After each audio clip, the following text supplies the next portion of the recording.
Hi, this is Dr. Barbara Byers, and I'm back on a rainy June afternoon here in Texas. We're always happy to have rain in the summer. And so it seems like a good time to talk about resilience, emotional and spiritual resilience. So resilience just means bouncing back to the original form. And there are, I think, three important components to it. One is that resilience is our main tool to protect the brain against stress. Resilience sets the stage for our overall well-being, and it is a character quality. It's a sturdiness in character that really does indicate our maturity and is a pointer toward our growth. You know, to have resilience, we have to have a certain measure of open-heartedness.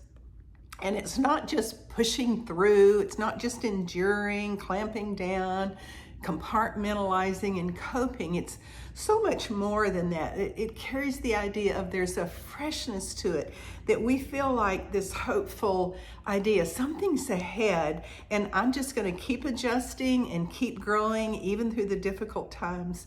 I was thinking about resilience, and I thought, I think it's a combination of perseverance and joy and flexibility and wonder. You won't find that in a textbook. That's just my idea. Perseverance with joy and flexibility and wonder. And really important, resilience can be learned and it can be increased. So Habakkuk 3:19 says, "The sovereign Lord is my strength. He makes my feet like the feet of a deer. He enables me to tread on the height." We can walk on high places. We can walk in steep places and in hard places and keep really steady-footed in the journey in unfamiliar paths because He's our strength. And as we access His grace, He keeps giving us this resilience. So I said resilience really points to our well-being. Well, the World Health Organization in 1948 decided that our wellness is not only physical, but it's mental and it's social as well. So what are and spiritual. So what are the elements of well-being that we're looking at? Well, well-being should be that we have a sense of aliveness and vitality within, that our relationships and our career is satisfying and in harmony with our personality and our giftings, our aptitudes, that we have a sense of belonging, that we feel connected to others and to something bigger than ourselves, that we have a certain contentment and satisfaction with our life, that we have meaning and purpose in our life, and that we're able to deal with stress, because stress is the exact opposite of well-being, and resilience is such a large part of learning to deal with stress. So what skills do we need for emotional resilience? Well, if it's a psychological toughness, if it's a sturdiness, then we're probably going to have to learn to toughen up in situations. We learn to have good coping skills. And by coping, I don't mean, just kind of cope and get through. I mean, we learn how to adjust and thrive. We're able to recover, adjust, and grow, especially if there's been crisis or trauma or some adverse situation.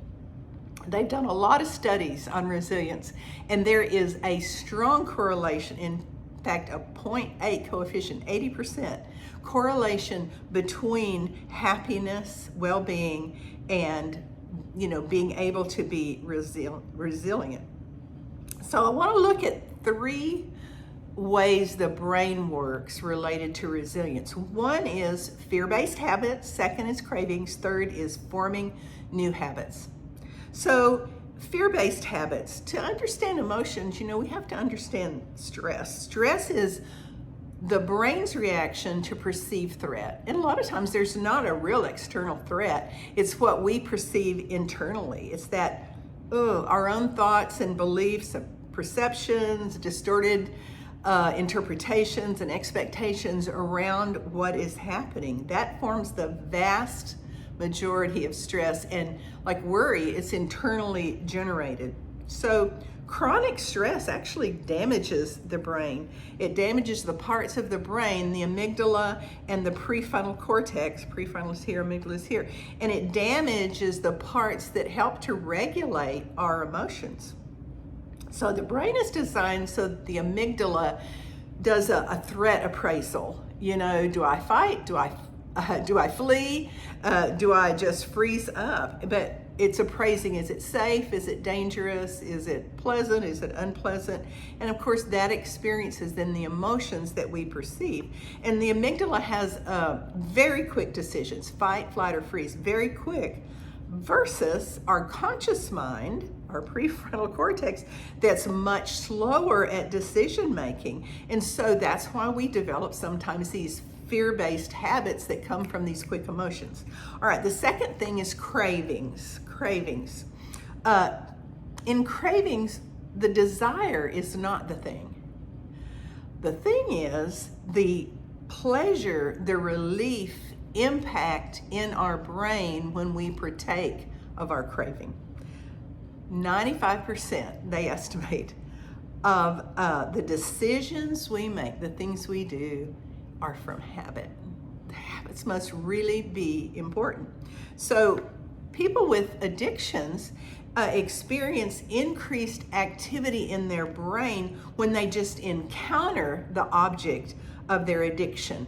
For me, a brownie's enough to stimulate my brain when I encounter chocolate, and I'm, making fun of that. But it's true, that's enough to stimulate it, and then we respond automatically.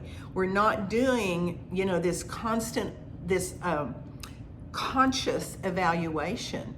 We're reacting out of habit, and no effort's required for habit. Habit just takes over.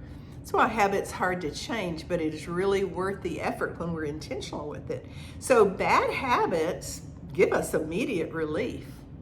Relief is the thing we're after, but it gives us long-term harm. A good habit gives us immediate and long-term benefit. More often, it's the very long-term benefit. And from the brain's perspective, there's no such thing as a bad habit. The brain gets rewarded. And so we have all these compulsive habits, and it contributes to so many disorders like chronic pain, depression, obesity, and so on. So we have compulsive overconsumption, and that's like reward-based drinking, the brownie, eating, risky sex, smoking, gambling, but we also have compulsive over avoidance. We don't just consume, we also avoid, and these are the threat-based activities, habits like chronic anxiety, depression, chronic pain, PTSD. PTSD is that chronic reaction of avoidance. So we're all going to have pain, and sometimes some of us have more trauma than others. The question is, how are we going to deal with this?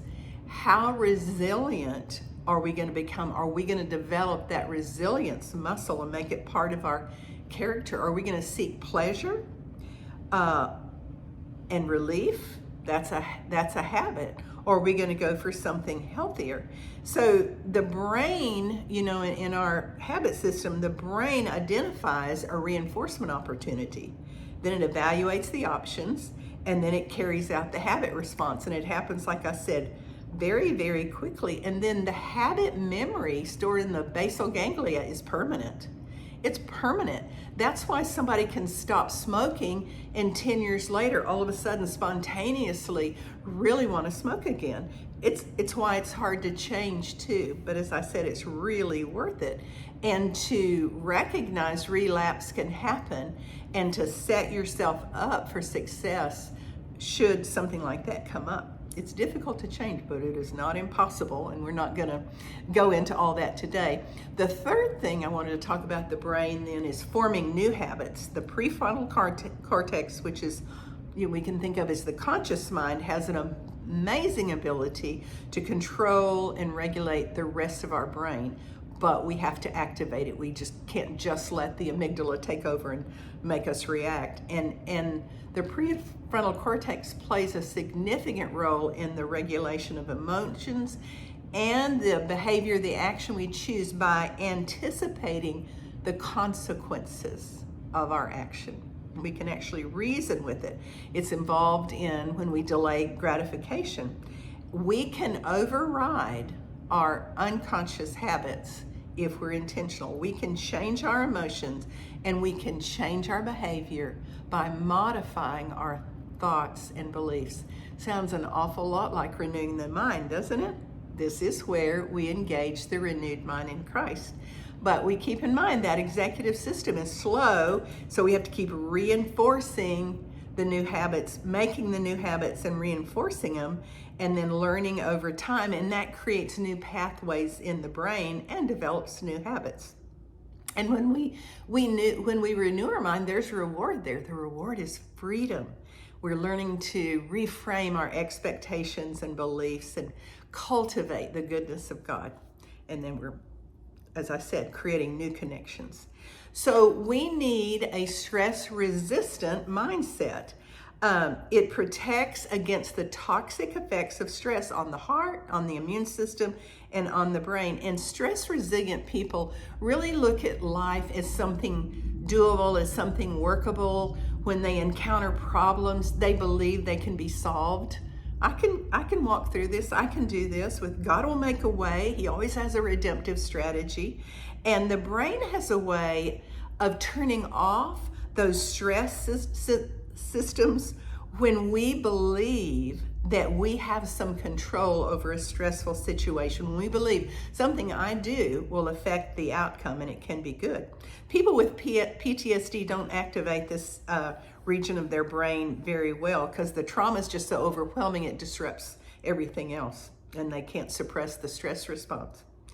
But if we feel like we have no control, then we're going to develop fear and avoidance, learned helplessness, where we just stop making the effort to solve the problems because we feel so stressed.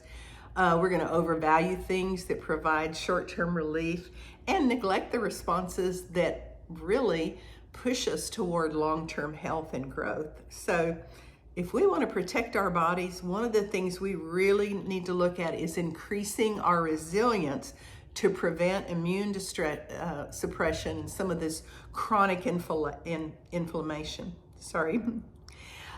Positive emotions are stress resistant. That's one of the best things we can do.